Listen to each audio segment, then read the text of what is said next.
In the dry hills of ancient Mesoamerica, long before supermarkets, soda bottles, gas tanks, or cereal boxes, someone bent over a wild grass that looked almost useless and made a choice that would outlive empires. The plant was thin, stubborn, and unimpressive. Its seeds were small, hard, and sealed away like pebbles in armor. No king was waiting for it, no merchant was loading ships for it, no army was marching for it.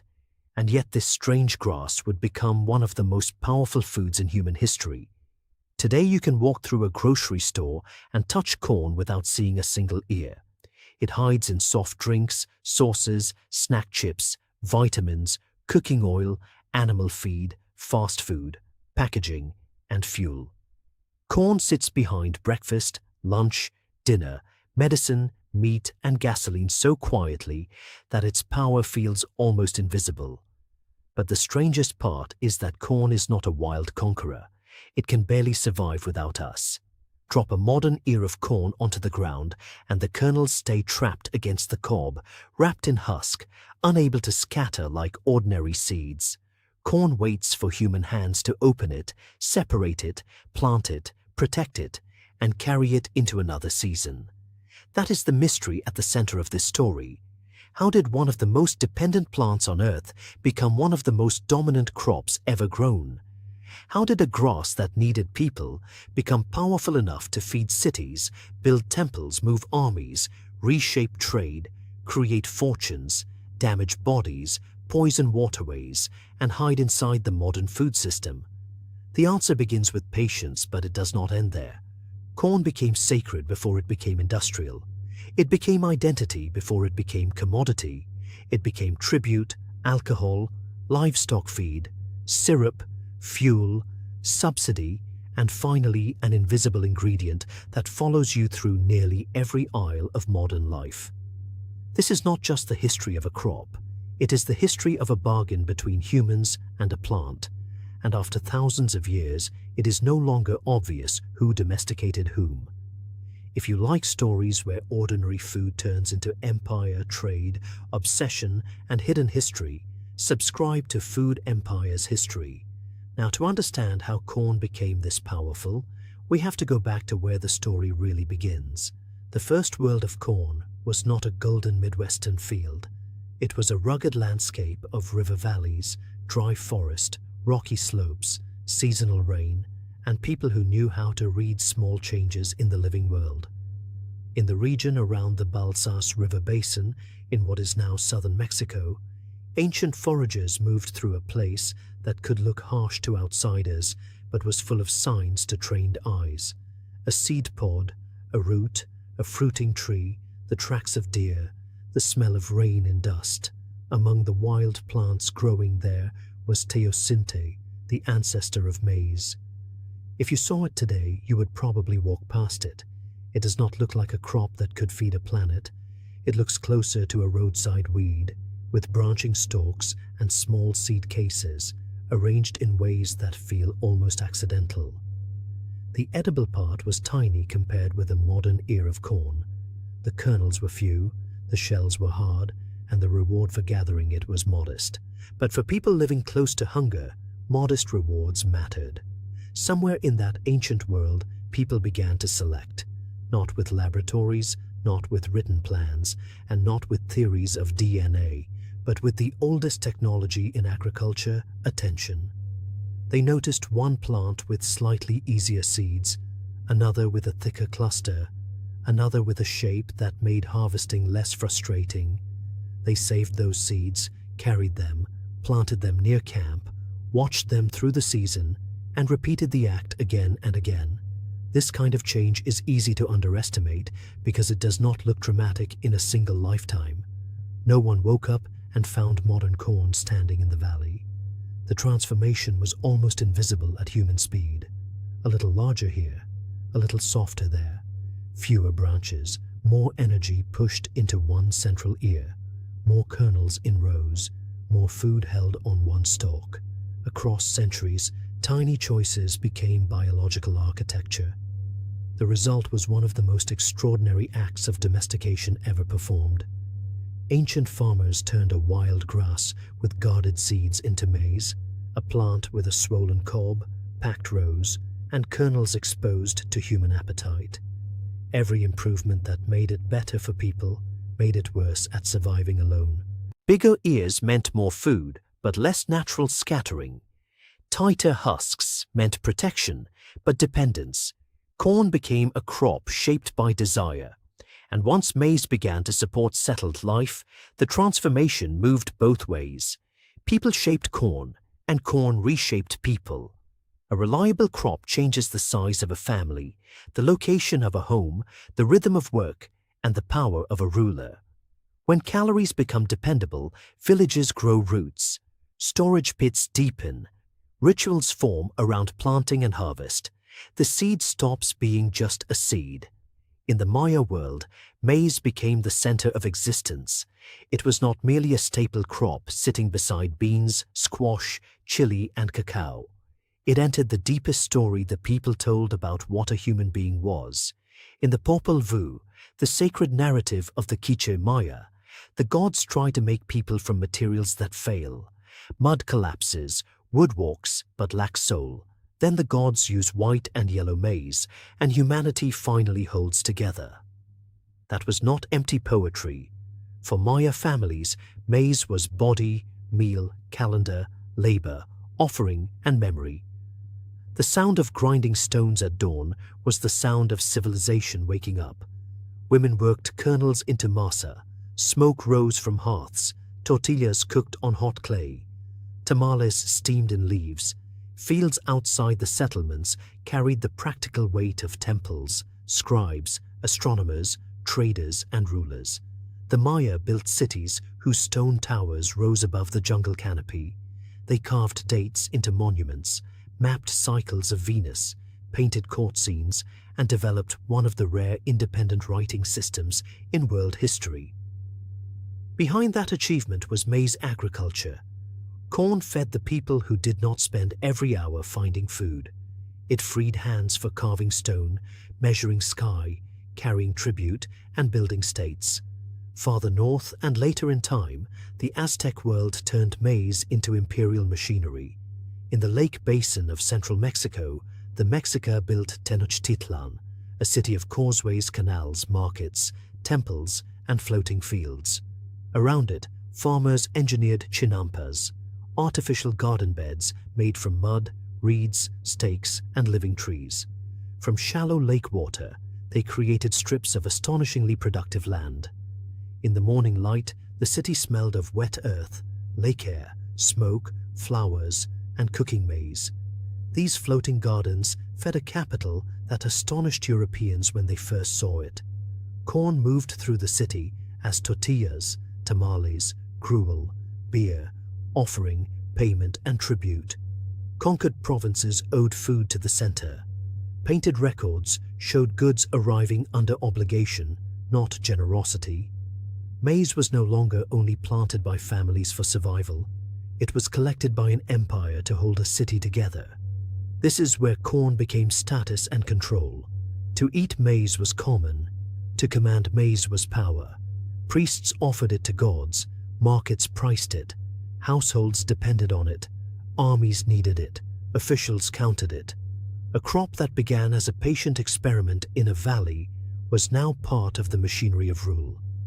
Whoever controlled storage and distribution could decide who ate well, who served, and who feared the next season. But maize was never trapped inside one empire. Long before European ships reached the Americas, corn had already traveled through human networks across enormous distances. It moved north into dry lands where farmers bred varieties able to survive with little rain. It moved into river valleys where rich soil rewarded dense planting. It moved south and upward into Andean highlands where cold nights and thin air forced the crop to adapt again. In the northeastern woodlands, the Haudenosaunee and other native peoples developed one of the most elegant agricultural systems ever practiced, the Three Sisters. Corn, beans, and squash grew together in the same mound. The corn stalk rose as a living pole. The bean vine climbed it and helped enrich the soil. The squash spread broad leaves across the ground, holding moisture and shading weeds. 3 plants behaved almost like a family, each solving a weakness in the others. In the Mississippi River Valley, corn helped support urban life on a scale many people still do not associate with ancient North America. At Cahokia, near present-day St. Louis, a city of mounds rose from the floodplain. Workers carried basket after basket of earth to build platforms large enough to dominate the horizon. Houses, plazas, workshops, palisades, traders, rituals, and leaders all depended on surplus. Much of that surplus came from maize fields along rich river bottomland. When Columbus reached the Caribbean, he encountered maize quickly, though he did not fully understand what he was seeing. Taino farmers grew it alongside cassava. Sweet potatoes, beans, and other crops adapted to heat, storms, and island soils. Europeans had crossed the Atlantic looking for gold, spices, and routes to Asia. They found a plant that looked unfamiliar but grew fast, yielded generously, and could feed people where wheat struggled. At first, maize was a curiosity. Then it became useful. Spanish and Portuguese farmers planted it. Italian peasants adopted it. It moved into the Balkans, the Ottoman world, West Africa, India, and China. Ships carried kernels the way they carried rumors, tools, disease, and ambition. Corn did not demand the same conditions as wheat. It could thrive in different soils and produce heavy harvests. For hungry rural communities, that mattered more than culinary pride.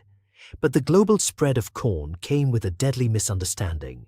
In Mesoamerica, maize was commonly prepared through nixtamalization, soaking and cooking the kernels with an alkaline substance such as lime. The process softened the hull, improved flavor, made grinding easier, and changed the nutritional chemistry of the grain. It helped make niacin available to the human body and made maize a stronger food. Europeans adopted the crop, but often ignored the method. They saw the grain, not the knowledge system around it. They planted corn, dried it, ground it, boiled it, and ate it as a cheap staple. But in places where it dominated poor diets, a disease began to spread. Pellagra brought skin damage, digestive suffering, mental decline, and death. Doctors argued over climate, infection, spoiled grain, and poverty. But the missing clue was in the preparation method Europeans had left behind. In North America, European colonists learned quickly that survival depended on indigenous agricultural knowledge. English settlers in places like Virginia and New England were not entering empty land. They were entering food systems already shaped by native peoples. Corn could be planted in mounds, stored through winter, ground into meal, boiled into porridge, baked into bread, and used to feed animals. Without maize and the people who knew how to grow it, many settlements would have failed faster. But dependence soon turned into appropriation. Colonists took the crop, then took the land that sustained it. Corn became part of frontier expansion, feeding families, hogs, cattle, and eventually markets. It traveled west in bags, wagons, pockets, and memory. A farmer could plant it for people, feed it to animals, or distill it into whiskey. Where roads were bad and grain was hard to move, whiskey concentrated corn into a portable form of value. Then came the prairie. As the United States expanded westward, often through violence, treaty breaking, and forced removal, the deep soils of the Midwest became the heartland of American maize production. Railroads connected farms to Chicago stockyards and eastern markets. Grain elevators rose beside tracks like wooden cathedrals of commodity agriculture. The cornfield, the railcar, the stockyard, and the city became one continuous machine. The next great transformation came from science and seed companies. In the early 20th century, researchers learned how to produce hybrid corn, crossing inbred lines to create plants with remarkable vigor. Fields became more uniform, ears became more predictable, yields rose, Farmers who had long saved seed from their own harvests suddenly saw a new bargain placed in front of them. The bargain was seductive. Buy hybrid seed and you might harvest far more corn from the same land. Refuse and your neighbor might outproduce you. But the catch was structural. Hybrid seed did not reproduce reliably in the next generation. To keep the yield, the farmer had to return to the seed company year after year. This was a quiet revolution in power. For thousands of years, farmers had carried the future in their own seed baskets. Hybrid corn shifted that future toward laboratories, companies, catalogs, and contracts. It did not simply increase production, it changed dependence. The crop that depended on humans now made farmers increasingly dependent on purchased seed. As yields climbed, another problem appeared: abundance. The United States became astonishingly good at growing corn, especially when hybrids were combined with tractors, synthetic fertilizer, herbicides, irrigation, crop insurance, subsidies, and enormous machinery. The question was no longer whether enough corn could be grown. The question was what to do with mountains of it. The answer was to push corn into every possible form. Feedlots consumed it, pigs consumed it, chickens consumed it, ethanol plants consumed it. Food manufacturers broke it into starch, syrup, oil, dextrose, maltodextrin, citric acid, and ingredients with names that rarely sound like fields. Corn moved from the visible ear to the invisible molecule. It stopped looking like a crop and started behaving like an industrial raw material. High fructose corn syrup became one of the most important symbols of this shift. Food companies liked it because it was cheap, liquid, easy to transport, and simple to blend into drinks and processed foods. Once it entered the industrial kitchen, sweetness became easier to spread. Soda, bread, sauces, cereals, dressings, snacks, yogurts, and packaged meals could all be reformulated. The consumer did not need to ask for more corn. It arrived disguised as convenience, flavor, shelf life, and price. Government policy helped keep the system moving. American corn has long been supported through subsidies, crop insurance, price programs, ethanol rules, and political pressure. Farmers are often blamed as if they created the system alone, but many of them are trapped inside it. Land, equipment, seed, fertilizer, chemicals, fuel, and debt all arrive before the harvest does. A farmer may grow corn because the entire financial machine points toward it. The environmental cost is written in water. Industrial corn demands nitrogen, and nitrogen does not stay neatly where it is placed. Rain carries fertilizer from fields into ditches, streams, rivers, and eventually the Mississippi. That river becomes a conveyor belt of nutrients flowing south. In the Gulf, excess nitrogen helps feed algal blooms. When the blooms die, decomposition consumes oxygen, creating hypoxic water where marine life struggles to survive. There is also a fragility hidden inside the uniformity. Modern corn is extraordinarily productive, but productivity can become a weakness when millions of acres share similar genetics and similar management. A pest, fungus, drought pattern, or disease does not need to defeat nature in all its variety. It only needs to exploit the narrowness of what humans have chosen to repeat. Meanwhile, older maize diversity is under pressure. Indigenous land races, local varieties, and wild relatives hold traits that commercial agriculture may desperately need in the future: resistance to drought, heat, disease, poor soils, or changing seasons. But when rural communities are pushed away from traditional farming by poverty, migration, market pressure, or imported grain, those living libraries can vanish.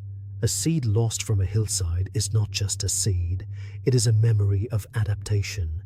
And then corn enters the body, not only as tortillas, polenta, grits, cornbread, or roasted ears, but as cheap meat, soda, snack food, sweetened breakfast, fast food, and processed calories.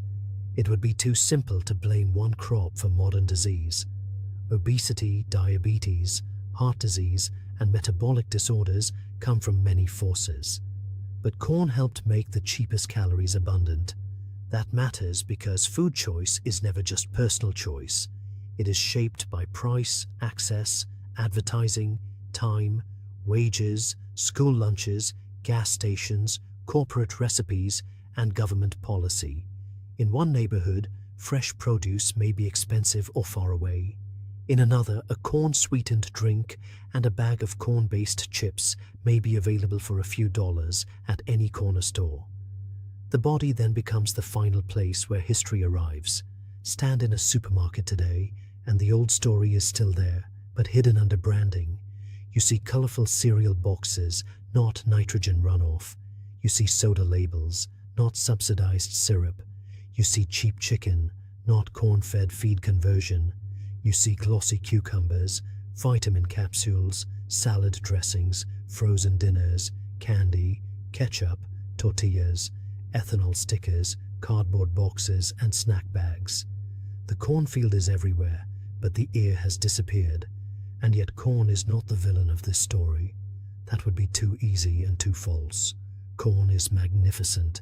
It fed civilizations, carried families through winter, supported ceremonies, made art, and astronomy possible, adapted across mountains and deserts, and still nourishes millions when prepared and grown with care. A warm tortilla from fresh masa, a bowl of hominy, roasted sweet corn, cornbread at a family table, these are not symbols of failure. They are proof that the crop itself is not the problem. The problem is what happens when a sacred, local, diverse food becomes a global industrial input. The problem is when one plant is asked to solve every appetite of a cheap food economy. Feed the cattle, sweeten the soda, fill the snack, fuel the car, stabilize the sauce, thicken the soup, lower the price, increase the yield, absorb the subsidy, hide the cost. More than 9,000 years after people first began reshaping Teosinte, corn now circles the world at a scale those early farmers could not have imagined. Global maize production is measured in billions of tons. American fields can stretch across tens of millions of acres. Ships carry grain through export terminals. Trains haul it across plains. Trucks deliver it to mills, feedlots, ethanol plants, and factories. Somewhere, a seed still goes into soil. Somewhere else, a barcode passes across a scanner. That is the emotional aftertaste of corn. It began as a patient human choice in a dry valley, a decision to save the slightly better seed. It became food, then ceremony, then city, then tribute, then empire, then colonization, then whiskey, then railroads, then hybrid seed, then syrup, then fuel, then invisible system. The journey is so large that the smallness of the original seed almost feels impossible. The next time you see corn, try to see both versions at once. See the ear in the husk, bright and ordinary, something to grill, boil, salt, butter, and pass across a table. Then see the hidden version behind it. The fields, rivers, temples, markets, laboratories, factories, feedlots, subsidies, bodies, and oceans. Corn feeds us, but it also reveals us. It shows what humans can create with patience and what we can distort with scale. A crop that cannot live without human hands now reaches into nearly every corner of modern life. We carried it out of the valley. We planted it across continents. We made it sacred, taxable, profitable, scientific, cheap, and invisible. And now, in ways most of us barely notice, corn is still returning the favor, shaping our farms, our food, our health, our water, and our idea of what cheap abundance is supposed to cost. If this story changed the way you see corn, subscribe for more hidden food histories. Because the most ordinary things on your plate are often the ones carrying the deepest histories, and corn may be the clearest proof of all.